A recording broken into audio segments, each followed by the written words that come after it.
السلام علیکم ورحمۃ اللہ. اذان دے دیں. کس پر دے؟ اچھا آپ. اللہ اکبر اللہ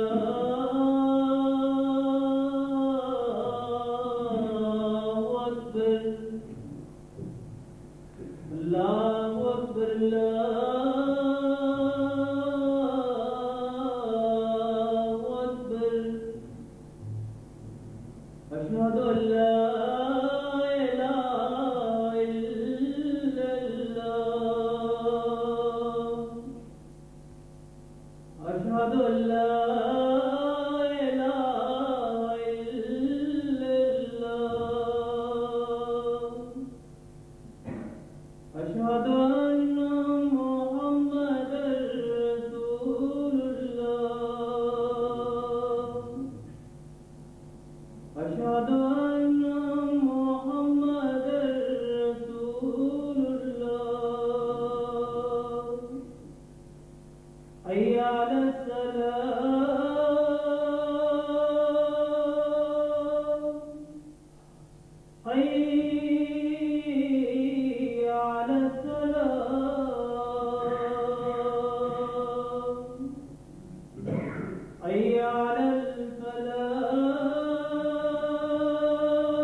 أشهد أن لا إله إلا الله وحده لا شريك له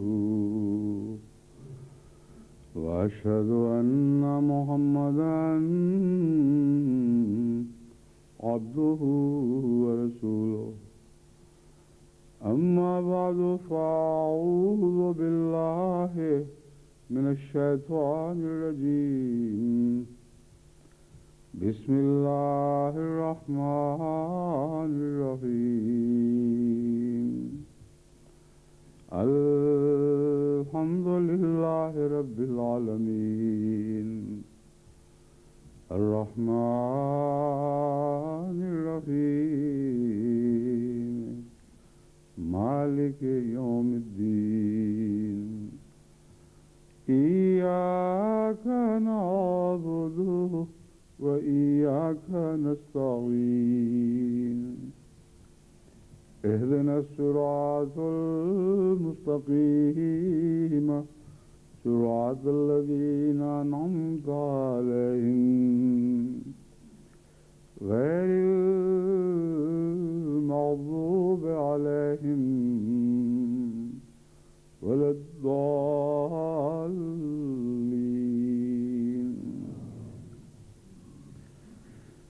قل يا عبادي الذين أسرفوا على أنفسهم لا تقنطوا من رحمة الله إن الله يغفر الذنوب جميعا إنه هو الغفور الرحيم.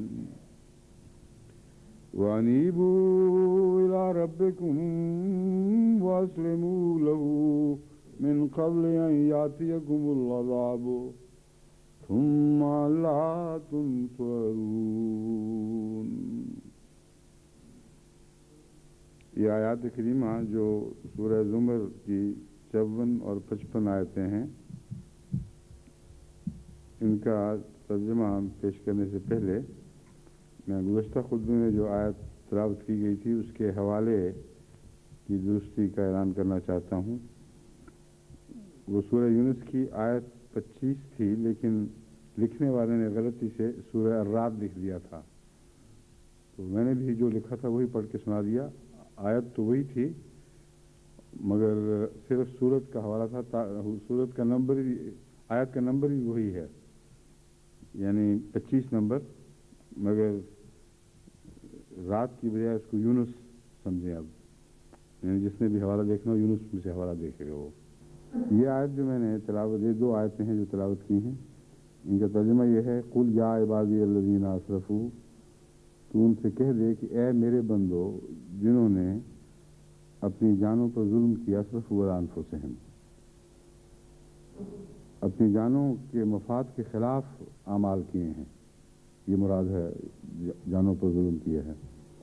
لا تقنطوا من رحمت اللہ، اللہ کی رحمت سے مایوس نہ ہو۔ ان اللہ یغفر الذنوب جميعا، اللہ تعالیٰ تمام گناہوں کو، تمام تر گناہوں کو بخشتا ہے، بخش سکتا ہے اگر وہ چاہے۔ انہ هو الغفور الرحیم، یہاں اگر وہ چاہے کہ الفاظ یہاں نہیں ہیں، مگر دوسری جگہ جہاں بھی یہ مضمون آیا ہے اگر وہ چاہے کہ الفاظ ہیں تو اس لیے وہ اس میں مضمون میں شامل ہیں، اس لیے میں نے وہ لفظ پڑھے ہیں، مگر لفظی ترجمے میں نہیں ہیں۔ لفظی ترجمہ صرف اتنا ہوگا کہ یقیناً اللہ تعالیٰ تمام تر گناہوں کو بخش دیتا ہے۔ انہ هو الغفور الرحیم، یقیناً وہی ہے جو بہت زیادہ بخشنے والا اور بار بار رحم فرمانے والا ہے۔ وَأَنِيبُوا إِلَىٰ رَبِّكُمْ وَأَسْلِمُوا لَهُ مِن قَبْلِ أَن يَأْتِيَكُمُ الْعَذَابُ، اور اپنے رب کی طرف جھکو، وَأَسْلِمُوا، اور اس کی فرمانبرداری اختیار کرو، من قبل ان یاتیکم العذاب، پیشتر اس کے کہ تمہارے پاس عذاب آ جائے، ثم لا تنصرون، پھر تم مدد نہیں دیے جاؤ گے۔ تو یہ جو آیت ہے بخشنے کا، جس میں خدا تعالیٰ کی غیر معمولی بخشش اور بے انتہا بخشش کا مضمون پیش کر رہی ہے، اس کے ساتھ ایک تنبیہ بھی فرما رہی ہے۔ اگر انسان اس خیال سے کہ خدا ہر گناہ بخش سکتا ہے، بخش دے گا، گناہوں میں دلیر ہوتا رہے اور آگے بڑھتا رہے، تو پھر عین ممکن ہے کہ اس کی موت ایسے وقت میں آئے جبکہ خدا کی ناراضگی کا اظہار اس دنیا میں اس سے شروع ہو چکا ہو، اور جب پکڑ کا وقت آ جائے پھر کوئی بخشش نہیں۔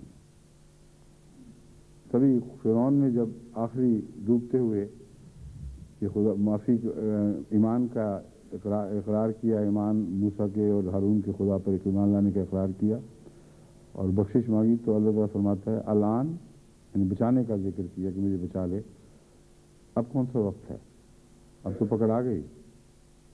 بس یاد رکھنے کی بات ہے کہ ان 2 انتہاؤں کے درمیان جو راہ اختیار کرنی ہے، یہی دراصل وہ راہ ہے جسے پل صراط کہا جاتا ہے۔ ایک طرف یہ کامل یقین کہ خدا گناہ بخش سکتا ہے، انسان کو مایوسی سے بچاتا ہے جو اپنی ذات میں ایک بہت بڑا گناہ ہے۔ جب بھی نصیحت آموز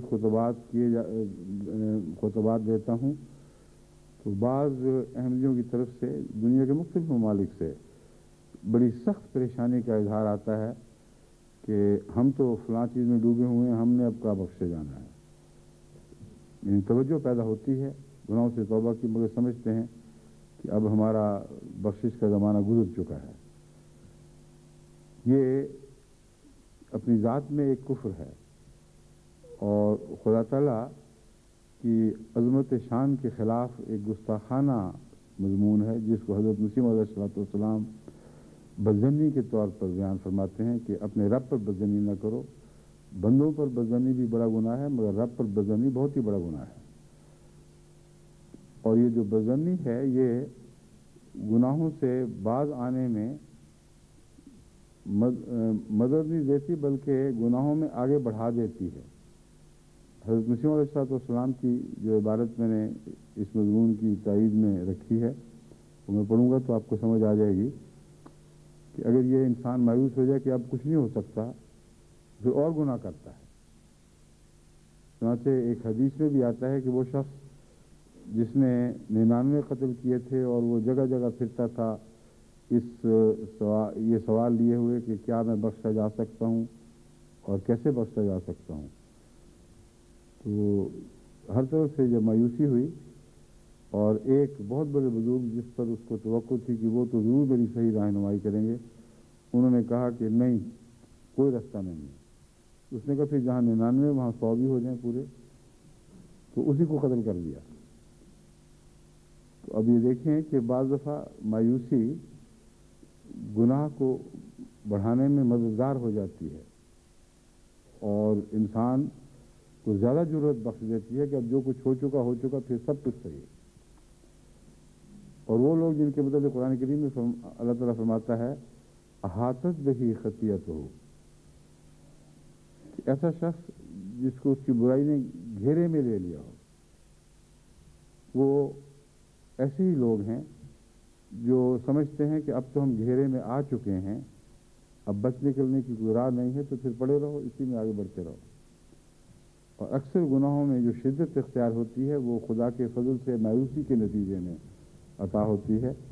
بس یہ آیت گناہوں پر انگیخت کے لیے نہیں بلکہ گناہوں سے بچنے کے لیے امید پیدا کرنے کے لیے ہے۔ ابھی بھی وقت ہے، تم واپس لوٹ سکتے ہو، ابھی بھی وقت ہے، تم واپس لوٹ سکتے ہو، ابھی بھی وقت ہے، تم واپس لوٹ سکتے ہو۔ کوئی تمہارے ایسے گناہ نہیں ہیں جن کو خدا بخش نہ سکتا ہو۔ بس یہ بہت ہی عظیم اظہار ہے اللہ تعالیٰ کی بخشش کا، جو گناہ گاروں کے لیے سب سے بڑا سہارا ہے اگر وہ اس سہارے کا مضمون سمجھیں، اگر واپسی کی تلاش شروع کریں، اگر ان کے نفس کی پیشمانی بڑھنے لگے، اگر وہ توبہ کی طرف مائل ہوں، تو یہ آیت گناہ گاروں کا سب سے بڑا سہارا ہے۔ لیکن اگر یہ کہیں کہ خدا نے تو بخشنا ہی نہیں، اب تو ہم بہت آگے گزر گئے ہیں، اور اس کے نتیجے میں گناہوں میں آگے بڑھیں، تو پھر ان کے لیے اس آیت کا اگلا حصہ ہے جو اطلاق پاتا ہے، وَأَنِيبُوا إِلَىٰ رَبِّكُمْ وَأَسْلِمُوا لَهُ مِن قَبْلِ أَن يَأْتِيَكُمُ الْعَذَابُ۔ اللہ تعالیٰ فرماتا ہے تو بہت بخشنے والا، لیکن اللہ کی طرف توبہ کرتے ہوئے جھک جاؤ اور اس کے اپنے آپ کو اس کے سپرد کر دو۔ اصل منہ میں فرمان برداری بھی ہے اور سپردگی بھی ہے۔ اس کے سپرد کر دو، اپنے آپ کو اس پر پھینک دو، اب تو نے ہی جو کچھ کرنا ہے، ہم سے تو یہ داغ مٹتے نہیں۔ اور اصل منہ میں پھر دعا کا مضمون بھی داخل ہو جاتا ہے۔ جب آپ کسی کے سپرد اپنے آپ کو کر دیں، تمام توکل اس پر کریں، تو ساتھ یہ بھی کہتے ہیں کہ اب تو تیرے سوا کوئی سہارا رہا ہی نہیں، ہم نے اپنا سارا وجود تیرے حوالے کر دیا، اس لیے تو مددگار ہو جا۔ اصل منہ کے نتیجے میں جو عاجزانہ دعائیں اٹھتی ہیں وہ بخشش کے لیے اور گناہوں سے بچنے کے لیے بہت ہی مددگار ثابت ہوتی ہیں۔ فرمایا یہ کر لو من قبل ان یاتیکم العذاب، اس وقت سے پہلے کہ عذاب آ جائے۔ جب عذاب آ جائے گا تو پھر بچ نکلنے کا، پھر بخشش کا کوئی وقت باقی نہیں رہے گا۔ ثم لا تنصرون، پھر تم کسی طرف سے مدد نہ دیے جاؤ گے۔ اللہ تعالیٰ نے یہ نہیں فرمایا کہ پھر اللہ تمہاری مدد نہیں کرے گا۔ ثم لا تنصرون، جب پکڑ کا وقت آئے گا تو پھر کوئی بھی تمہارا مددگار نہیں ہوگا۔ جب اللہ مددگار نہیں ہوگا تو کسی اور کو بھی توفیق نہیں ہوگی کہ وہ تمہاری مدد کر سکے۔ اور تنصرون میں وہ دعا والا مضمون بھی ظاہر ہو گیا جس کی طرف میں نے اصل منہ کے حوالے سے اشارہ کیا تھا۔ اصل منہ میں جو سپردگی ہے اس کے ساتھ دعا کا ایک لازمی تعلق ہے، اور تنصرون کا مطلب یہ ہے کہ تمہیں جو گناہوں سے توبہ کی توفیق ملے گی اللہ کی مدد کے بغیر نہیں مل سکتی۔ اگر عذاب سے پہلے توبہ کرو گے تو اللہ کی مدد تمہیں نصیب ہوگی، اور وہ مدد ہی ہے جس کی وجہ سے تم گناہوں سے نجات پا سکتے ہو۔ اگر وہ مدد نہ آئی اور تم نے مدد نہ مانگی، یعنی تم نے اس کی طرف توجہ ہی نہ کی، اور پکڑ کا وقت آ گیا، تو پھر نہ خدا کی طرف سے کوئی مدد اترے گی، نہ دنیا کا کوئی بچانے والا تمہیں بچا سکے گا۔ اس لیے یہ بہت ہی اہم اور گہرا مضمون ہے، اور جو نفس کی تربیت کا مسئلہ ہے یہ ایک نہایت سنگین مسئلہ ہے۔ شاذ ہیں جو معصوم ہیں، یعنی انبیاء علیہ السلام، باقی سب کسی نہ کسی پہلو سے غیر محفوظ رہتے ہیں۔ اور جب تک دعاؤں کے ذریعے اللہ تعالیٰ کے سہارے میں اللہ تعالیٰ کے سہارے تلاش نہ کریں اور اس کی پناہ گاہ کی طرف ان کی نظر نہ رہے، اور جب وہ یہ کہیں اعوذ باللہ ہے من الشیطان الرجیم، تو اس کی پناہ گاہ پر نظر ہو پھر دعا کریں، ورنہ منہ کی ہوئی دعا کے کوئی بھی معنی نہیں بنتے۔ حضرت مسلم اسلام فرماتے ہیں تو منہ کی باتوں سے خدا خوش نہیں ہو سکتا، کچھ بھی نہیں ہوگا۔ تو میں نے جو پناہ گاہ پر نظر کا محاورہ استعمال کیا ہے، یہ ایک اہم بات ہے جو میں سمجھانا چاہتا ہوں۔ اللہ پناہ گاہ ہے، اور جب آپ کہتے ہیں کہ ہم شیطان سے تیری پناہ میں آتے ہیں اور تیری پناہ مانگتے ہیں، تو ہر گناہ کے مقابل پر ایک پناہ گاہ ہوا کرتی ہے، اور ہر گناہ گار جو اپنے گناہ کو جانتا ہے وہ یہ بھی جانتا ہے کہ اس گناہ کی پناہ گاہ کیا ہے۔ بس جب وہ اس پناہ گاہ پر نظر رکھے گا، کسی خاص گناہ کے حوالے سے جانے گا کہ اس حفاظت میں آؤں گا تو میں بچوں گا، تو اس کی دعا معنی خیز ہو جائے گی، وہ صرف منہ کی باتیں نہیں رہے گی۔ پھر جب وہ کہے گا اعوذ باللہ من الشیطان الرجیم، تو شیطان الرجیم کے ان خطرات سے وہ پناہ میں آئے گا جو اس کے ذہن میں حاضر ہوں گے۔ وہ جانتا ہوگا کہ ان سے بچنے کے لیے خدا تعالیٰ کی یہ رحمت نازل ہو تو پھر میں اس سے بچ سکتا ہوں۔ اور اس کے نتیجے میں ایک اور مضمون بھی انسان کے ذہن پر روشن ہوتا ہے جو قرآن کریم کی ان ہدایات سے تعلق رکھتا ہے جو ہر گناہ سے بچنے کے تعلق میں ہے۔ بس دعا کے ساتھ انسان کو عرفان نصیب ہونا چاہیے، دعا کے ساتھ انسان کا ذہن زیادہ روشن ہونا چاہیے، اور وہ روشنی اس طرح ملتی ہے۔ اب کہتے ہیں خدا فلاں گناہ ہے، میں تو گھیرے میں آ گیا، مجھے معاف کر دے، مجھے بچا لے، لیکن پھر کیسے خدا بچایا کرتا ہے ایسے گناہوں سے؟ قرآن کریم میں جو انبیاء کے اور ان کی قوموں کے حالات ذکر ہیں، اور گنہگاروں کے اور ان کے بچنے کے حالات ذکر ہیں، مذکور ہیں، وہ ساری معین پناہ گاہیں ہیں جن میں آپ پناہ ڈھونڈ سکتے ہیں۔ دیکھیں حضرت یوسف نے بھی ایک دعا کی تھی، اور عجیب دعا ہے کہ جیل خانے کو پناہ گاہ سمجھا، اور اے خدا میں ان کے شر سے بچنے کی تیری مدد کے بغیر طاقت نہیں رکھتا، جو میرا ذہن کام کرتا ہے وہ تو یہ ہے کہ اگر جیل خانے جانا پڑے اس بدی سے بچنے کے لیے تو میں تجھ سے یہی مانگتا ہوں۔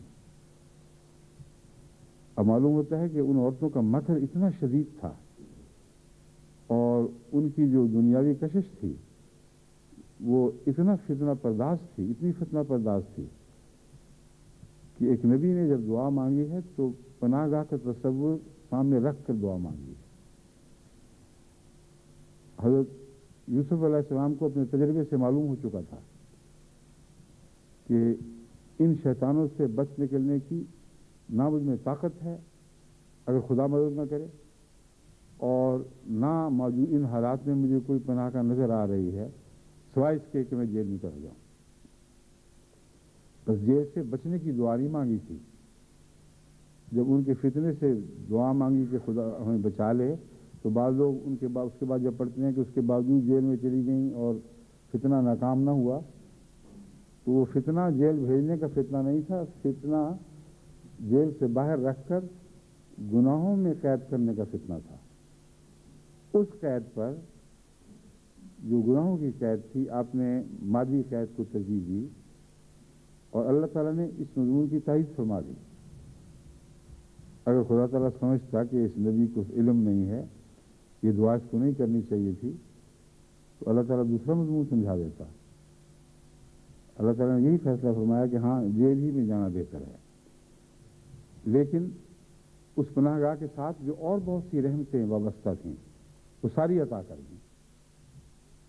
اس لیے جب میں پناہ گاہ کی بات کرتا ہوں کہ اس کو معین کرو، تو اس لحاظ سے کہ وہ ایک حقیقی دعا بنے گی، پھر معین ہو جائے گی، اور اللہ تعالیٰ جان لے گا کہ تمہارے دل میں کتنا خلوص ہے، کس حد تک تم ان گناہوں سے بچنے کی خواہاں ہو۔ پھر جو مشکل قربانیاں دکھائی دیتی ہیں نہ صرف یہ کہ وہ آسان ہو جائیں گی، بلکہ ان کے اندر بے شمار اور رحمتیں اور برکتیں رکھ دی جائیں گی. ورنہ اللہ تعالیٰ یہ کہہ سکتا تھا اس کی کوئی ضرورت نہیں جیل میں جانے کی، میں تمہیں ویسے بھی ڈالوں گا. مگر جیل کی قربانی کو قبول کرنے میں کہ دیکھیں کتنی حکمتیں تھیں لامتناہی. ایک مثلا یہ کہ 7 سال تک جس قحط کے عذاب میں مصر نے مبتلا ہونا تھا اور گرد و پیش کے تمام ممالک نے بھی بھوکے مرنا تھا، اس ابتلا سے یوسف کی قید نے بچایا ہے. باہر رکھ کر اللہ تعالیٰ اگر بچانے کے سامان کرتا تو یہ جو واقعہ پیدا ہوا ہے جس میں جیل بہانہ بنی ہے، بادشاہ کی رویا کا حضرت یوسف تک پہنچنا، یہ ممکن نہیں تھا ان حالات میں. کون عزیز مصر کے پاس بادشاہ کا یہ پیغام لے کے جاتا کہ اس رویا کی تعبیر بتاؤ؟ بس خدا تعالیٰ کی جو حکمتیں ہیں وہ بہت ہی عظیم اور حیرت انگیز ہیں. انسانی عقل کی رسائی وہاں ہو ہی نہیں سکتی جب تک ان حکمتوں کو ہم رونما ہوتے نہ دیکھ لیں. تو دیکھو کتنا بڑا انعام ہوا ہے یوسف کی قربانی کا، اس دعا کا. وہ نہایت ہی خوفناک پناہ گاہ جو اپنے لیے مانگی ہے، کیونکہ اخلاص سے مانگی گئی تھی، وہ دعا قبول کی گئی اور اس کے ساتھ ایسی برکتیں رکھ دی گئیں. وہ جیل کے چند تنہائی کے سال اس کے ان برکتوں کے مقابلے پر کوئی بھی حیثیت نہیں رکھتے. اور یہ جو حضرت یوسف کی پناہ گاہ تھی، غور کریں، یہ ساری دنیا کی پناہ گاہ بن گئی. دور دور سے جو پناہ ڈھونڈتے ہوئے آتے تھے وہ حضرت یوسف کی اس پناہ گاہ کی برکت سے آتے تھے، اس کے صدقے سے آتے تھے. اور اپنے بھائی آئے اور اپنے باپ سے ملاقات ہوئی. یہ سارے جو خدا تعالیٰ نے انعامات وابستہ فرمائی، یہ اسی گناہ سے بچنے کی پناہ گاہ تھی، اس کے سوا اور کوئی بات نہیں تھی. وہ بچپن کی رویا پوری ہوئی، چاند ستاروں نے سجدہ کیا، یعنی اطاعت میں آ گئے. یہ دیکھیں کتنے عظیم الشان فوائد ہیں جو ایک مخلصانہ دعا سے وابستہ ہوتے ہیں. بظاہر انسان سمجھتا ہے سرسری مطالعہ کرنے والا کہ اللہ تعالیٰ کو کیا ضرورت تھی یوسف کو اس مصیبت میں ڈالتا، وہیں دعا قبول کر لیتا. مگر چونکہ برکتیں بہت تھیں اور یہ بتانا تھا کہ خدا کی خاطر جو سختی کی پناہ گاہ ڈھونڈتے ہو وہ لوگوں کے لیے آرام کی پناہ گاہ بنے گی، اور کثرت سے لاکھوں لوگ اور بڑی بڑی قومیں اس سے فائدہ اٹھائیں گی اور لمبے عرصے تک اس کی برکتیں پھیلتی چلی جائیں گی. پھر حضرت یوسف کے بھائی آئے وہاں، ان کے ساتھ رہے. اس کے نتیجے میں حضرت یوسف کی قوم کو پھر اس بادشاہ اور اس کی جو وہ بادشاہ فرعون نہیں تھا بلکہ باہر کے آئے ہوئے بادشاہ تھے، ان کے علاقے میں دیر تک بنی اسرائیل کو وہ سارے حقوق ملے جو اس سے پہلے جن سے وہ محروم تھے. اور بنی اسرائیل پھر مصر میں جو آباد ہوئے ہیں تو اسی کی برکت سے آباد ہوئے ہیں. اور جب اس قوم نے خدا کو بھلا دیا جو حضرت یوسف کی دعا اور قربانی کے نتیجے میں اس پناہ گاہ تک پہنچی تھی، تو وہ پناہ گاہ نہ رہی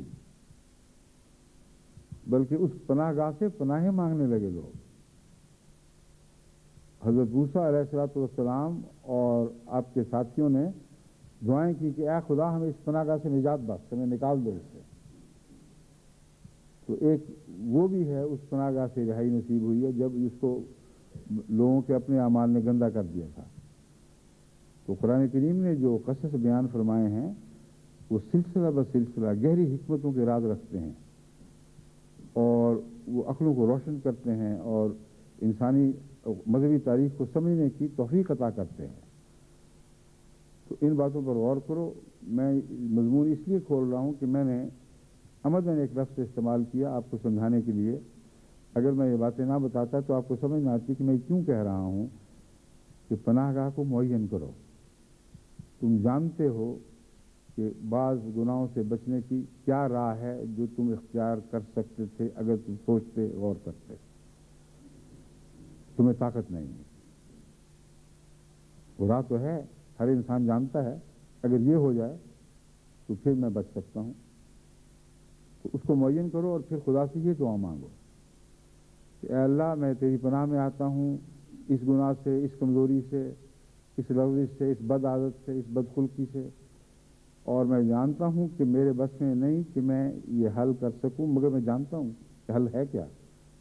اور ہر انسان پر روشن ہوتا ہے وہ حل. اور اگر نہ ہو تو پھر من جملہ یہ دعا کر سکتا ہے کہ تو بہتر جانتا ہے.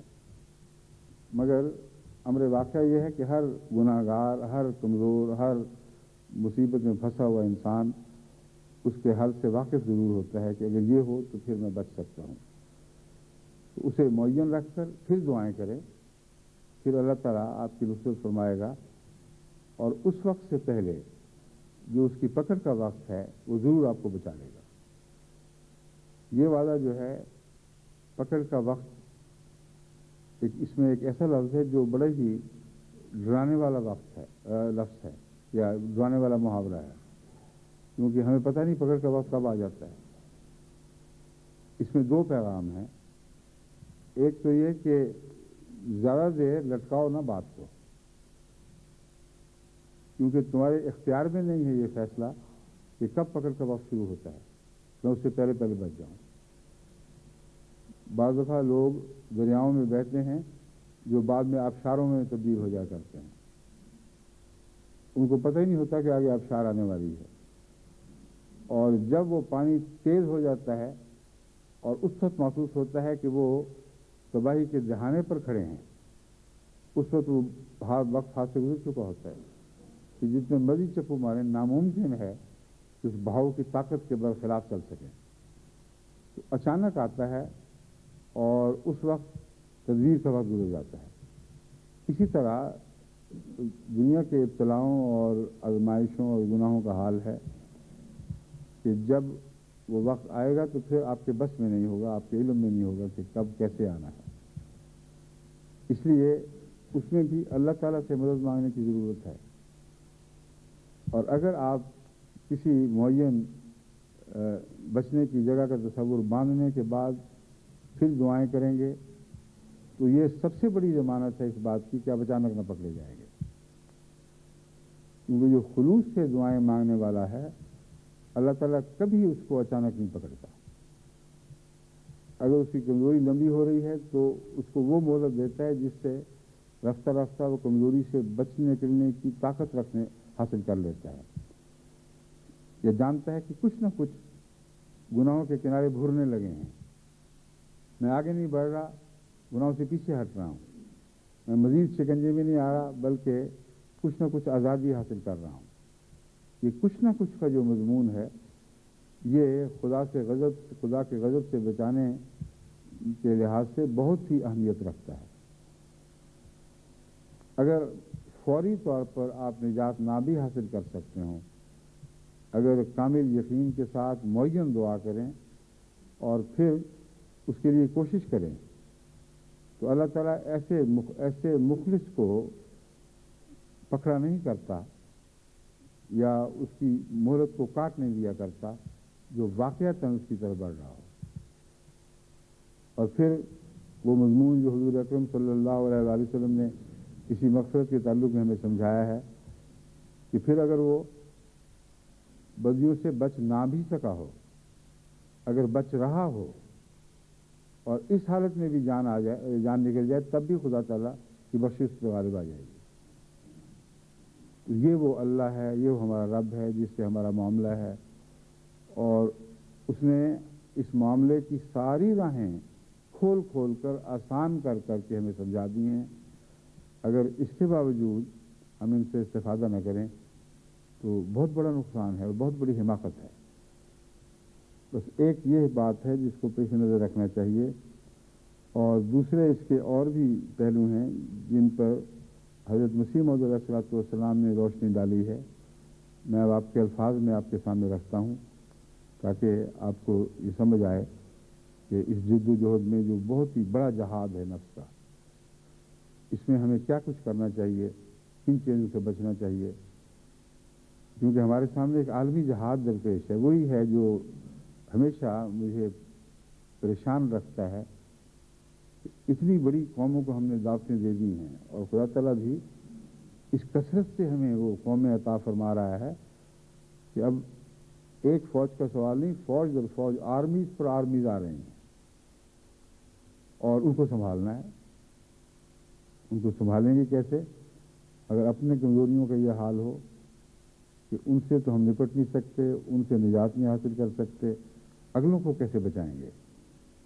یہ وہ مضمون ہے جس کے پیش نظر میں نے یہ تمہید باندھی، اور اب میں حضرت مسیح موعود علیہ السلام کے حوالوں سے آپ کو یہ سمجھانا چاہتا ہوں کہ ہم پر کیا کیا ذمہ داری ہیں، ہمیں کیا کچھ کرنا چاہیے۔ حضرت مسیح موعود علیہ السلام نے کشتی نو میں جو زبان استعمال فرمائی ہے، یعنی جو محاورے استعمال فرمائے ہیں، ان کو پڑھ کے تو لگتا ہے کہ کوئی بچ نہیں سکتا، کیونکہ آپ نے دوسرے کنارے بتائے ہیں۔ ایک کنارہ ہے بخشش والا، وہ بہت وسیع ہے، لیکن جہاں پہنچ کر انسان گر جاتا ہے وہ بھی تو ایک کنارہ ہے۔ اس کنارے پر کھڑا ہو کر کوئی آدمی بتا رہا ہو کہ یہ دیکھو اس قسم کی کھڈ ہے، یہاں پہنچے تو تم گئے، یہ قدم نہ اٹھا بیٹھنا۔ حضرت مسیح موعود علیہ السلام نے ان احتمالات کے پیش نظر کہ کوئی بھی آپ کی جماعت میں داخل ہونے والا ضائع نہ ہو جائے، کوئی بھی اس پریسیپس اس پر جو چٹان کا کنارہ ہے قدم نہ رکھے جہاں سے گرنے کے بعد پھر واپسی کا کوئی رستہ نہیں رہا کرتا۔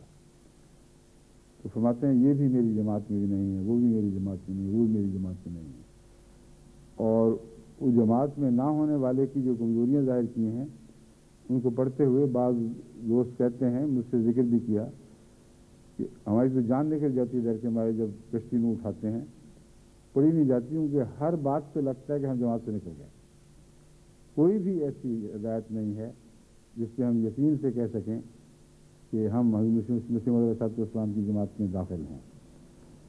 تو یاد رکھیں وہاں جماعت میں داخل سے مراد وہ حصار ہے جس کے بعد خدا کی پناہ میں انسان آ جاتا ہے اور ناممکن ہے کہ اس کو کوئی نقصان پہنچ سکے۔ بس جب یہ کہتے ہیں کہ میری جماعت میں نہیں ہے تو اس چار دیواری کی بات کر رہے ہیں جس کے متعلق اللہ نے خوشخبری دی تھی کہ جو تیری چار دیواری میں ہے اس کو کوئی گردن نہیں پہنچ سکتا، ناممکن ہے کہ وہ اسے کوئی شیطانی وسوسہ یا شیطانی کوششیں نقصان پہنچا سکیں۔ تو ہرگز یہ مطلب نہیں ہے کہ وہ جماعت کے اس دائرے سے بھی نکال کے پھینکا جا رہا ہے جو جد و جہد کا دائرہ ہے، جو اس دار کی طرف رخ کیے ہوئے ہے جس دار میں آخری پناہ مل جاتی ہے۔ چنانچہ یہ جو عبارت ہے یہ اسی تشریح کی تائید میں ہے جو میں آپ کے سامنے رکھ رہا ہوں۔ آپ فرماتے ہیں گناہوں کی بھی ایک حد ہوا کرتی ہے، حد سے تجاوز نہ کرنا۔ اگر حدوں کے اندر رہو گے تو عیش و عشرت بھی بخشش میں بھی بخشش ہو سکتی ہے۔ اگر ظلم کرتے ہو لیکن حد سے آگے نہیں بڑھتے، اگر غریبوں سے بے پرواہ ہو مگر کچھ پرواہ ضرور رکھتے ہو، تو یہ وہ سارے رستے ہیں جن سے تمہیں مغفرت کی طرف راہ مل سکتی ہے۔ اور میں تمہیں تاکید کرتا ہوں کہ دوسری طرف حد سے تجاوز نہ کر جانا۔ بس یہ دوسرا کنارہ اب حضرت مسیح موعود علیہ السلام بیان فرما رہے ہیں جس سے واپسی ممکن، اگر آپ اس سے آگے نہیں جائیں گے تو واپسی ممکن ہوتی ہے۔ اور اس آیت کا اطلاق اس مضمون پر ہے جو حضرت مسیح علیہ السلام نے بیان فرمایا ہے کہ اللہ بخش سکتا ہے، ہر چیز بخش بھی دیتا ہے، لیکن ایسے حد سے نہ بڑھ جانا کہ پھر تم پر عذاب آ جائے اور پھر عذاب آنے کے بعد تم اس کی زد سے نکل نہ سکو۔ فرماتے ہیں حد سے زیادہ عیاشی میں بسر کرنا لعنتی زندگی ہے۔ حد سے زیادہ عیاشی، یہ کیا چیز ہے؟ حد سے زیادہ عیاشی، عیاشی کا ایک معنی تو ہے جو تن آسانی کی زندگی بسر کرتے ہوئے آرام کی راہیں تلاش کرنا اور ان میں ڈوبے رہنا اور مزید کی ہوس باقی رکھنا کہ جس حد تک بھی ممکن ہے ہم دنیا میں وہ سارے آرام اور عیش حاصل کر سکیں جن کی انسان تمنا کر سکتا ہے۔ اس آرزو کو لے کر جو صاحب حیثیت اور امیر لوگ آگے بڑھتے ہیں، پھر وہ آگے بڑھتے چلے جاتے ہیں، یہاں تک کہ پھر وہ دنیا کے مصائب اور مسائل اور تکلیفوں سے اس وقت تک ناواقف رہتے ہیں جب وہ تکلیفیں ان پر جب تک پڑ نہ جائیں، اور آخر پڑ جایا کرتے ہیں۔ وہ عذاب والا مضمون جب تک ظاہر نہ ہو ان کو ہوش ہی نہیں آتی، وہ عیش و عشرت میں آگے بڑھتے چلے جاتے ہیں۔ تو وہ عیاشی حد سے زیادہ ہے اور لانتی ہے جو توازن نہیں رکھتی، جہاں واپسی کے لیے انسان اپنی راہیں کھلی نہیں رکھتا، جب بغتت آگے دوڑا پھر چلا جاتا ہے اور پیچھے مڑ کے نہیں دیکھتا، تو فرماتے ہیں یہ عیاشی کی زندگی لانتی زندگی ہے، حد سے زیادہ بدخلق اور بے مہر ہونا لانتی زندگی ہے۔ اور حضرت مسیح علیہ السلام نے کشتیوں میں یہ فرمایا کہ جو اپنے بھائی سے ذرا سا بھی تکبر سے پیش آتا ہے، ذرا سا بھی بدخلقی سے پیش آتا ہے، وہ میری جماعت میں سے نہیں ہے۔ اس کا کیا مطلب ہے؟ یہ اس کی تشریح ہو رہی ہے۔ فرمایا ہے وہ جماعت جو میں کہہ رہا ہوں وہ پاکوں کی وہ جماعت ہے جس کی حفاظت کا خدا نے وعدہ کر دیا ہے۔ اگر تم میرے ہو جاؤ اور میرے گھر والے بن جاؤ تو اس کے لیے یہ صفات تمہیں ہونی چاہیے۔ اب وہ فرما رہے ہیں کہ یہ اگر تمہارے اندر برائیاں اس حد تک قبضہ نہ کریں تو پھر مایوسی کی وجہ کوئی نہیں، تم پھر بھی بچ سکتے ہو۔ تو بدخلقی کو پسند تو نہیں فرما رہے۔ حد سے زیادہ بدخلقی کا مطلب یہ ہے کہ انسان کی اپنے زبان، اپنے روش اور رویے پر کوئی اختیار نہیں پھر رہتا۔ لوگ ایسے بدتمیز ہو جاتے ہیں بعض دفعہ کہ نہ اپنوں سے اخلاق سے پیش آتے ہیں، نہ غیروں سے پیش آتے ہیں، نہ موقع دیکھتے ہیں، نہ محل۔ اپنے بچوں سے بھی بدتمیز، اپنی بیویوں سے بھی بدتمیز، اپنے رشتہ داروں سے، اپنے بڑوں سے، اپنے چھوٹوں سے، اور ناقابل برداشت وجود بن جاتے ہیں۔ تو میں اگر یہ کرو گے تو پھر واپسی نہیں ہوگی۔ بدخلقی کے ساتھ اگر شرمندگی کا احساس رہے تو ایسی بدخلقی کو حد سے بڑی بدخلقی نہیں کہا جا سکتا۔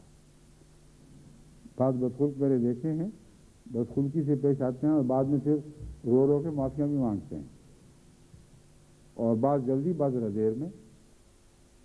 تو بدخلقی خواہ کتنی ہی بڑی ہوئی ہو، اگر کچھ ندامت کا احساس زندہ رہے، کچھ حیا باقی ہو، تو ایسی بدخلقی کو انسان حد سے بڑی ہوئی بدخلقی نہیں کہہ سکتا۔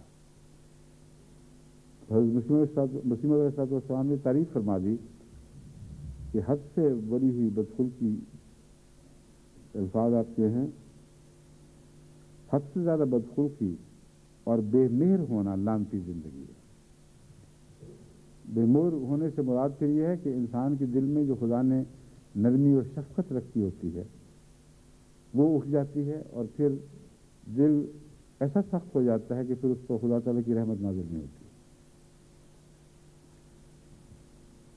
ایک شخص نے اپنی بیٹی کو زندہ درگور کیا جہالت کے زمانے میں، اور بڑی دردناک کہانی ہے کہ کس طرح وہ بیٹی احتجاج پوچھتی رہی کیا ہو گیا، تم مجھ پہ کیوں مٹی ڈال رہے ہو؟ پھر اس کی توجہ نہیں دی۔ بار بار وہ یہ بیان کرتا رسول اللہ صلی اللہ علیہ وسلم کے سامنے کہ آواز آہستہ آہستہ کم ہوتی چلی گئی، مٹی میں دبتی چلی گئی، یعنی کوئی پرواہ نہیں۔ نظر اٹھا کے دیکھا تو حضرت صلی اللہ علیہ وسلم زار قطار ہو رہا ہے، آنکھوں کا دریا تھا جو آنکھوں سے بہ رہا تھا، اور یہ فرما رہے تھے کہ جو رحم نہیں کرتا اس پر رحم نہیں کیا جائے، جو رحم نہیں کرتا اس پر رحم نہیں کیا جائے گا۔ وہ بدنصیب کیسا بدنصیب تھا جس کی زندگی میں اس کی آخرت کا فیصلہ ہو گیا۔ تو حضرت مسیح علیہ السلام یہ فرماتے ہیں جو بے مہر ہو جائے، جس کے دل سے محبت مٹ جائے، وہ بنی نوع انسان سے یا خدا تعالیٰ کی مخلوق سے شفقت کو بھول چکا ہو، اس کی پھر کوئی نجات نہیں ہے، وہ لعنتی زندگی ہے۔ حد سے زیادہ خدا یا اس کے بندوں کی ہمدردی سے لاپرواہ ہونا لعنتی زندگی ہے۔ یعنی خدا یاد ہی نہ رہے، اور کروڑوں انسان ایسے ہیں جو مسلمان کہلاتے ہیں اور خدا اپنی عظمت اور اپنی ان صفات کے ساتھ یاد نہیں جو بندوں میں بھی عظمت پیدا کرتی ہیں، بندوں کی صفات بھی تبدیل کر دیتی ہیں۔ اس لیے خدا یاد نہیں کا مطلب یہ نہیں ہے کہ اللہ نہیں کہتے، ان میں بعض نمازیں بھی پڑھتے ہیں، ایسے بھی ہیں جو مسجدوں کو آباد کیے ہوئے ہیں مگر خدا کو نہیں جانتے، خدا سے نہ واقف ہیں۔ اگر یہ بات درست نہ ہوتی تو حضرت صلی اللہ علیہ وسلم آخری زمانے کا نقشہ کھینچتے ہوئے کبھی نہ فرماتے مساجدہم عامرۃ وہی خراب من الہدی، کہ نمازیں خدا کے ذکر کی یقینی علامت نہیں ہے۔ یہ خیال اس سے نکال دو کہ تم مسجدیں آباد کیے ہوئے نمازیں پڑھ رہے ہو اور واقعتاً تم ذکر الہی کر رہے ہو۔ اگر دنیا میں ذکر الہی کے آثار تم میں ظاہر نہیں ہوتے، دنیا کی زندگی تمہاری ویسی ہی رہتی ہے جیسے پہلے تھی، جیسے مسجد میں داخل ہوئے ویسے مسجد سے باہر نکلائے، تو فرمایا مساجدہم عامرۃ وہی خراب من الہدی، آباد تو ہوں گی ان کی مسجدیں اور ہدایت سے بالکل خالی، کوئی ہدایت نہیں ہوگی ان میں۔ تو یہ بھی ایک بڑا اہم مضمون ہے کہ خدا یاد ہی نہ رہے۔ حضرت مسیح علیہ السلام فرما رہے ہیں حد سے زیادہ خدا یا اس کے بندوں کی ہمدردی سے لاپرواہ ہونا۔ خدا سے لاپرواہ ہونا تو میں نے آپ کو بتا دیا ہے، جس کی مثال آپ کے سامنے رکھی ہے۔ اس کے بندوں کی ہمدردی سے لاپرواہ ہونے کا حال یہ ہے کہ سوائے بہت سے لوگ ہیں جن کو اپنے بچوں، اپنے قریبی رشتہ داروں کے سوا عامت الناس دنیا کی مصیبت اور تکلیف کا احساس ہی کوئی نہیں ہوتا۔ وہ بعض بڑے بڑے ریسٹورانٹس میں جہاں مشہور ہیں ٹکے کباب، اور بعض جگہ وہ کہتے ہیں یہاں بریانی اچھی پک رہی ہے، یہاں فلاں قورمہ اچھا بن رہا ہے، وہاں گزر کے جا رہے ہوتے ہیں، اور بعض ایسی بستیوں سے گزر رہے ہوتے ہیں جو مفلوق الحال لوگ رہتے ہیں، اور ان کے اگر بارش ہو جائے تب بچنے کے سامان نہیں، گرمی بڑھے تب بچنے کے سامان نہیں، سردی بڑھے تب بچنے کے سامان نہیں، اور فاقہ کش بچے گلیوں میں گند میں کھیلتے ہیں، کبھی احساس نہیں ہوتا۔ یہ بھی خدا کی مخلوق ہے، ہم نے ان کے لیے کیا کیا ہے؟ اگر یہ احساس ہو تو پھر مسیح علیہ السلام فرماتے ہیں کہ یعنی مطلب اس کا یہ ہے اگر احساس پیدا ہو کچھ نہ کچھ تو انسان ان کی فکر کرے، یہ تو نہ ہو کہ بالکل بے نیاز اور بے حس ہو کر ان لوگوں کے پاس سے گزر جاؤ، تمہیں کبھی خیال ہی نہ آئے کہ تمہارے آرام و آسائش میں ان کا بھی کچھ حق ہے۔ تو فرمایا یہ ایک لعنتی زندگی ہے۔ ہر ایک امیر خدا کے حقوق اور انسانوں کے حقوق سے ایسا ہی پوچھا جائے گا جیسا کہ ایک فقیر، بلکہ اس سے زیادہ۔ ہر وہ شخص جس کو خدا نے دولت بخشی ہے، جس کے حالات بہتر بنائے ہیں، فرمایا وہ ویسا ہی خدا کے ہاں پوچھا جائے گا جیسے ایک فقیر جس کے ہاتھ میں کچھ بھی نہیں ہے، بلکہ اس سے زیادہ، کیونکہ فقیر کے پاس تو خرچ کرنے کا کچھ ہے ہی نہیں، اس پر یہ آزمائش آئی ہی نہیں کہ مصیبت زدگان کو، غریبوں کو دیکھے اور اس کے باوجود اس کا دل سخت رہے، مگر امیر پر تو یہ آزمائش روز اترتی ہے، روز آتی ہے، اور روز بسا اوقات بعض امیر اس میں ناکام رہ جاتے ہیں۔ پوچھا جائے گا، یہ یاد رکھنا کہ تم میں سے ہر ایک پوچھے جاؤ گے۔ فرماتے ہیں جو اس مختصر زندگی پر بھروسہ کر کے بکلی خدا سے منہ پھیر لیتا ہے اور خدا کے حرام کو ایسی بے باکی سے استعمال کرتا ہے کہ گویا وہ حرام اس کے لیے حلال ہے۔ اب یہ وہ تعریف ہے گئے گزروں کی اب ہو رہی ہے۔ جو کشتی نو کی تعریف تھی وہ نہایت ہی اعلیٰ درجے کے لوگوں کو ان کے مقام سمجھائے جا رہے تھے کہ اس مقام پر ذرا بھی تم نے ٹھوکر کھائی تو اعلیٰ درجے کے لوگوں میں شمار نہیں ہو سکو گے۔ اب یہاں بدترین لوگوں کو بتایا جا رہا ہے کہ بدترین اگر اس حد تک ہو جاؤ گے جیسا کہ ذکر کیا جا رہا ہے تو پھر تمہاری واپسی نہیں۔ واپسی نہیں کا مضمون لعنت سے ظاہر ہوتا ہے، کیونکہ لعنت کا مطلب ہے دوری۔ اور لعنت جب کسی کو کہا جائے کہ اس پر لعنت ہے تو ایک تو جذبات کے غصے کے اظہار کے لیے آپ کہہ دیتے ہیں لعنت، مگر انبیاء اور عارف اللہ لوگ لعنت کو ان معنوں میں استعمال نہیں کرتے۔ لعنت کا وہ جو مذہبی مفہوم ہے وہ یہ ہے کہ وہ خدا سے دور چلا گیا اور اتنا دور ہٹ گیا کہ وہ واپس نہیں آ سکتا، اس کو ملعون کہتے ہیں۔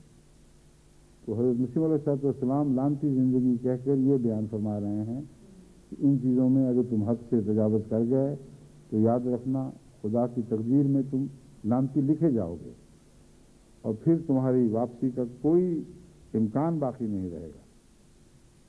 فرمایا جو حلال اور حرام کا فرق نہیں کرتا اور حرام کو حلال کی طرح کھاتا ہے، اور کتنے ہیں ہمارے مسلمان بھائی جو پاکستان میں ہیں یا باہر ہیں، وہ جن کو خدا تعالیٰ نے سب سے زیادہ حلال اور حرام کھول کر کو بتایا، تو دیکھیں کس طرح حرام رزق پر منہ مارتے ہیں کہ ادنا سے بھی احساس نہیں ہوتا کہ حرام ہے، ذکر ہی کوئی نہیں اس بات کا۔ ہماری لعنتی زندگی ہے۔ اب جتنے مرضی ان کے اسلام کے فتوے دیے جائیں، وہ فتوے دینے والے خود بھی اگر حرام پر ایسا منہ ماریں جیسے ان ماں کے دودھ پر بچہ منہ مارتا ہے، تو وہ دوسروں کو لعنت سے کیسے بچا سکیں گے؟ اور رزق حلال کے متعلق اس لیے اور بھی زیادہ زور کی ضرورت ہے کہ یہ وہ فتنہ ہے جو نیکوں میں بھی داخل ہوتا ہے، نسبتاً زیادہ آسانی سے داخل ہو جاتا ہے، کیونکہ مالی منفعتوں سے اس بنا پر رک جانا کہ خدا کے منشا کے خلاف ہیں بہت مشکل کام ہے، اور کچھ نہ کچھ انسان نفس کے لیے بہانے ڈھونڈ ہی لیتا ہے۔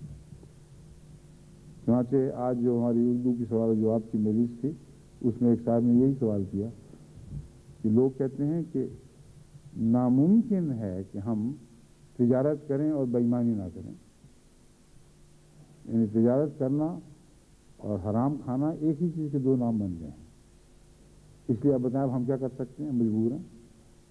یعنی خدا تعالیٰ سے کہ پکڑ سے بچنے کے لیے یہ عذر تھا کہ جب وہ حرام سے بچ نہیں سکتے تو پھر جو مرضی کریں کچھ سب کچھ ٹھیک ہے۔ ان کو میں نے سمجھایا کہ جس دوست نے آپ سے سوال کیا ان کا اپنا نہیں تھا، کسی دوست نے بات کی تھی، پاکستان سے آیا تھا، ان سے ملا تھا، ان کو میں نے سمجھایا کہ دیکھیں اگر انسان کا ضمیر گندہ نہ ہو تو ہر قسم کے حالات میں وہ پاک زندگی بسر کر سکتا ہے۔ اب یہ درست ہے کہ ایک انسان تجارت میں جتنا بچنے کی کوشش کرے کسی نہ کسی جگہ اسے کچھ تھوڑا سا اپنے حقوق کی حفاظت کے لیے بعض دفعہ کچھ پیسہ خرچ کرنا پڑتا ہے، جسے عامت الناس میں لوگ رشوت بھی کہتے ہیں، حالانکہ بعض شرائط کے ساتھ وہ رشوت نہیں رہتی، مگر اس کے علاوہ اور بعض سی ایسی باتیں ہیں۔ آپ اپنے دودھ دہی کی دکان کریں، دودھ میں پانی نہ ڈالیں اور اس کے باوجود منافع تھوڑا رکھتے ہوئے بھی آپ گزارا کریں، تو یہ کہہ دینا کہ دودھ میں پانی نہ ڈالیں تو تجارت نہیں چل سکتی کیونکہ سب دنیا دودھ میں پانی ڈالتی ہے، یہ ہے ہی غلط، کیونکہ دنیا جو پانی ڈالتی ہے اس سے باقی ساری دنیا جو انہی کی دنیا بیزار بھی ہے، اور اگر قسمت سے کوئی ایسا دودھ والا مل جائے جس پر آپ کو یقین ہو کہ یہ پانی نہیں ڈالتا، تو آپ اس کو دگنی تگنی قیمت دے کر بھی اس سے وہ دودھ لیں گے۔ اس لیے یہ خیال کر لینا کہ ایسے لوگوں کی تجارت چلتی نہیں، جھوٹ ہے بالکل۔ بہت سے ایسے تجربے ہیں جن سے پتہ چلتا ہے کہ ان لوگوں کی تجارت نہ صرف چلتی ہے بلکہ باقی تجارتوں پر غالب آ جایا کرتی ہے۔ قادیان میں ایسے فقیرانہ مزاج کے مہاجر تھے جو بڑے عزت کے خاندانوں سے وابستہ، عزت والے خاندانوں سے وابستہ سید زادے اور بعض معزز پٹھان شہزادوں سے تعلق رکھنے والے قادیان آئے، دودھ دہی کی دکان کھولی اور اتنا لوگ امٹ کر آتے تھے کیونکہ ان کی دیانت اور تقویٰ کی وجہ سے وہاں ہر چیز صاف ستھری اور خالص، اور اس کے نتیجے میں باقی دکانوں سے زیادہ مزیدار ملتی تھی۔ اسی سے انہوں نے پھر جائیدادیں بنائیں، اسی سے ان کی اولادیں بڑی بڑی تعلیمیں حاصل کر کے دنیا میں پھیل گئیں۔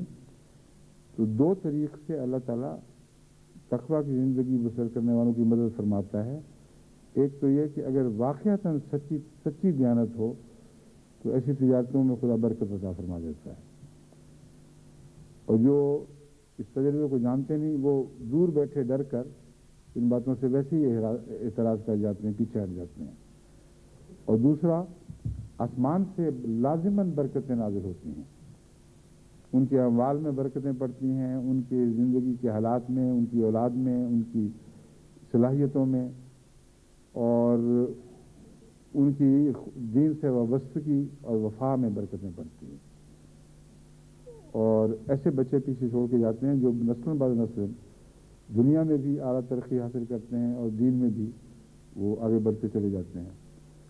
تو چھوٹی چھوٹی باتوں میں جو دیانت کی معمولی باتیں، اب دودھ دہی کی دکان کیا ہوئی، مگر دیکھو آپ حالات پر نظر ڈال کے دیکھیں، ان کی اولادوں کا جائزہ لیں، وہ دنیا میں پھیل گئی ہیں اور بڑی عزت اور عظمت سے یاد کیے جانے والے لوگ ہیں۔ اب ان کا نام آپ کو تاریخ اہمیت میں ملے گا تو آپ کا سر جھکے گا ادب سے، اور آپ میں سے اکثر کی شاید پتہ ہی نہ ہو کہ وہ ایک دودھ کی دکان کرنے والا آدمی تھا۔ کچھ کھیر بنانی سیکھ لی، کوئی دہی اچھی بنانی سیکھ لی، اور اسی سے خدا تعالیٰ نے اس کے گھر کو برکتوں سے بھر دیا۔ اب ہمارے ماتا ہوتے تھے، ان کی اولاد دیکھیں خدا نے کیسی پھیلا دی ہے دنیا میں، اور کتنی ان کو برکتیں دی ہیں۔ وہ آلو چنے بیچنے والے تھے بس، وہ تھے دیانتدار۔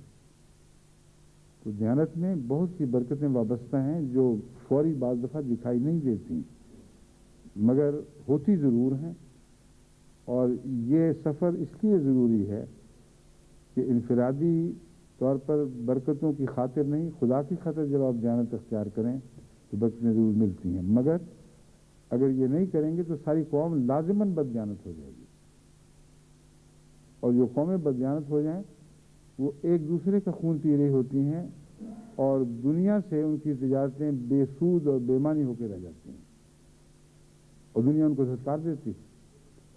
اس لیے دن بدن ان کی روپے کی قیمتیں گرتی ہیں، ان کے حالات بد سے بدتر ہوتے چلے جاتے ہیں، ان کی منڈیاں ہاتھ سے نکل جاتی ہیں، اور وہ سمجھتے ہیں کہ ہم خوشحال ہیں، کیونکہ ہر بے ایمان معاشرے میں وقتی طور پر خاندانوں کو خوشحالی ملتی ہے، اور حکومتیں بدحال ہو جاتی ہیں کیونکہ ٹیکس نہیں جاتا ان کو۔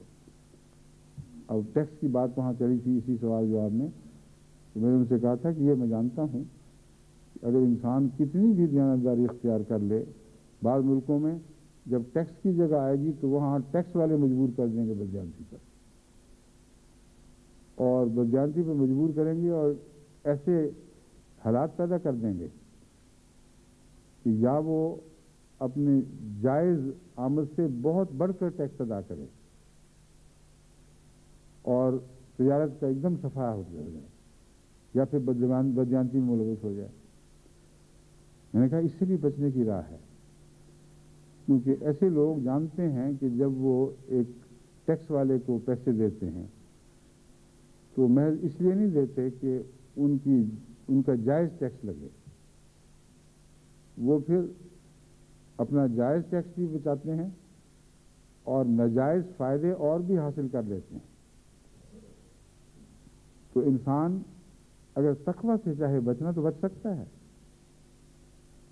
ان سے کہا کہ تمہارا منہ جو ہے پورا کا بھرنا ہے وہ مجھے بتاؤ، اپنے منافع میں سے بھرنا پڑے گا، غریب نسبتاً منافع کم ہو جائے، مگر اگر دیانتداری پہ قائم رہے اور اپنے منافع سے اس کا منہ بھرتا ہے ظالم کا، تو میں جانتا ہوں کہ خدا ایسی تجارت کو بے برکت نہیں کیا کرتا۔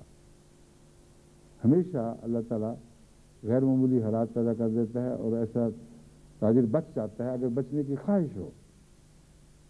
یہ باتیں میں باہر بیٹھا نہیں کر رہا کہ مجھے تجارت کی دنیا کی خبر نہیں ہے، میں دور سے دیکھ کر ایک فرضی ہدایتیں دے رہا ہوں۔ جماعت احمدیہ کی بعض تجارتوں میں خلیفۃ المسیح نے مجھے نہ صرف ڈائریکٹر مقرر فرمایا بلکہ ایسا اختیار دیا کہ گویا میرا مشورہ جو تھا وہ حاوی تھا باقی سب مشوروں پر، اور کاٹن کی تجارت تھی، بس دوسری ایسی چیزیں تھیں۔ اس حال میں ہم نے شروع کیا کہ بہت ہی برا حال ہو چکا تھا، سب کچھ دیکھنے کو تیار تھا، لیکن خدا نے سہارے دیے اور ہر مشکل کے وقت مدد فرمائی. صرف فیصلہ یہ تھا کہ ہم جس حد تک ممکن ہے دیانتداری سے کام کریں گے، اور اگر کسی محکمے سے اس قسم کا رابطہ کرنا پڑتا ہے تو بعض ایسے آدمی تھے جو اس بات کے ماہر تھے، ان کے ذریعے رابطہ کرنا پڑتا تھا. لیکن ہدایت ہماری یہ تھی کہ ایک دمڑی بھی حکومت کی یا ملکی دولت کی ہم اپنے لیے نہیں لیں گے، صرف ہمیں امن سے کام کرنے دیں. اور خدا نے برکت ڈالی. سود سے کہتے ہیں سود سے کیسے بچو گے؟ یہ ٹھیک ہے کہ بسا اوقات نہیں بچ سکتا انسان، لیکن اگر ارادہ ہو، نیت ہو اور اخلاص ہو اور دعا ہو تو بچ بھی سکتا ہے.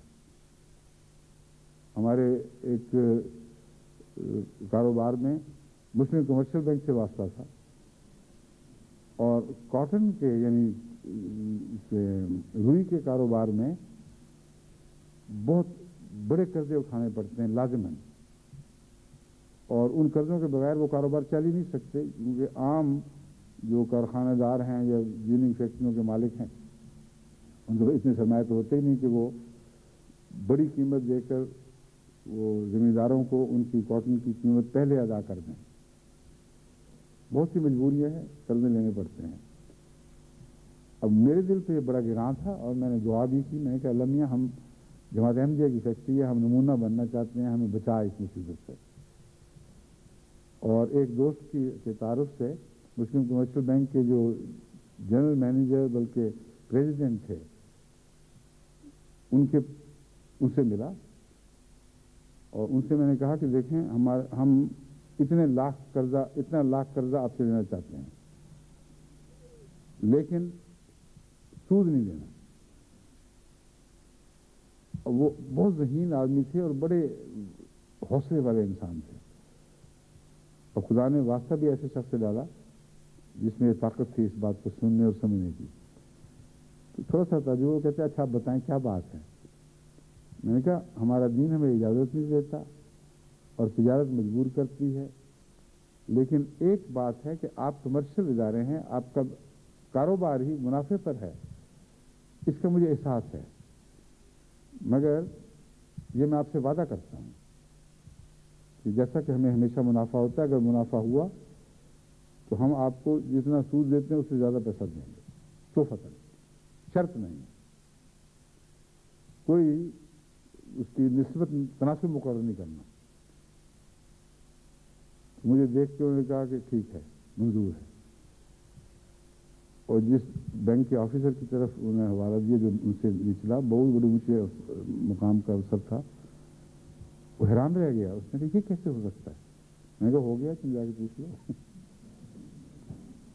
اور اس کے بعد پھر میں بھی ان کی موجودگی میں الگ ان سے ملا اور میں نے بھی یہی سوال کیا کہ آپ مجھے یہ بتائیں، کام تو آپ نے کر دیا ہے، اتنا بڑا فیصلہ جو آپ کو سارے حصہ داروں کے سامنے بہت ہی ایک ناقابل قبول حالت میں پیش کرتا ہے. انہوں نے کہا بات یہ ہے، میں بھی بتاتا ہوں میرے فیصلے کا راز کیا ہے. کہتے ہیں میں اپنے تجربے سے مردم شناس ضرور ہوں، اور میرا یہ تجربہ ہے کہ بے ایمان لوگ کاغذ بڑے بھر کے لاتے ہیں اور کاغذوں کے منہ پکے کر لیتے ہیں، اور جتنے مرضی پکے کاغذات ہوں وہ دھوکہ دے جاتے ہیں. لیکن اگر آدمی دیانتدار ہو تو دھوکہ نہیں دے گا. میں نے تو آپ کو دیکھا، مجھے یہ پتہ لگے کہ ہے دیانتدار، اور اس لیے میں نے آپ سے کاغذ بھی نہیں مانگے، فیکٹری کے کاغذ نہیں مانگے کہ اس کی رکھواؤ اس کے مقابل پر. مجھے پتا تھا میں اپنے اس فیصلے پر ایسا اعتماد رکھتا ہوں کہ اس اعتماد کی خاطر مجھے پتا تھا کہ کبھی غلطی نہیں ہوگی، اور اللہ تعالیٰ کے فضل سے ایسا ہی ہوا. مسلسل اس بینک نے ہمیں بغیر سود کے قرضہ دیا ہے اور مسلسل ہمارے پر پورا اعتماد کیا. اگر ہمارا منافع کم ہوا تو ہم نے کچھ کم تحفہ دیا، زیادہ ہوا تو زیادہ خوشی سے قبول کیا، مگر سودی کاروبار پھر نہیں ہوا. اللہ تعالیٰ کفیل بن جاتا ہے، رستے نکال لیتا ہے.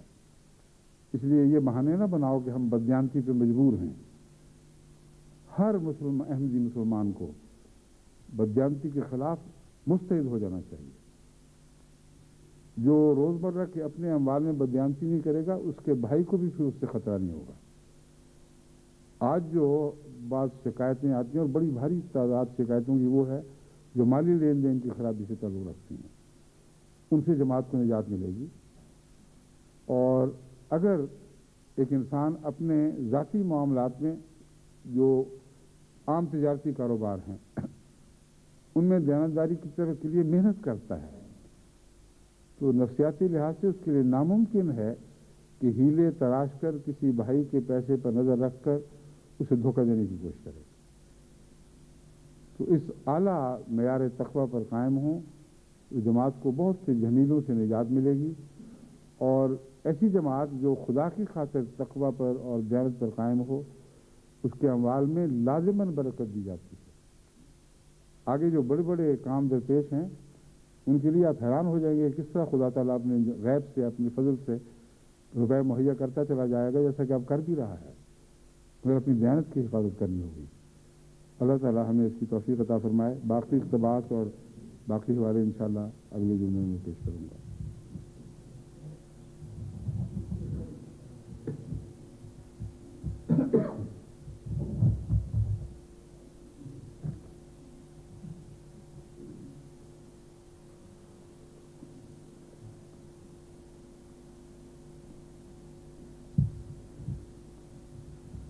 الحمد لله نحمده ونستعينه ونستغفره ونؤمن به ونتوكل عليه، نعوذ بالله من شرور أنفسنا ومن سيئات أعمالنا،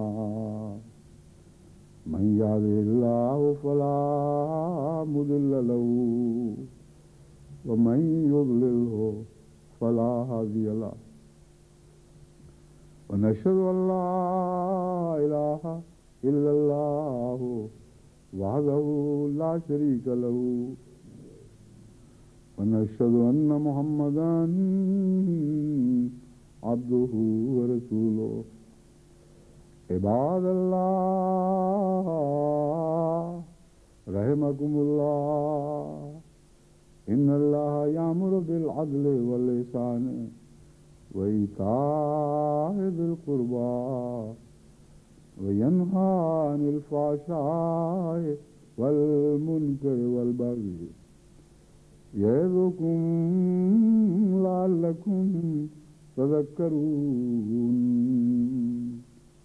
اذكروا الله يذكركم وادعوه يستجب لكم ولذكر الله أكبر۔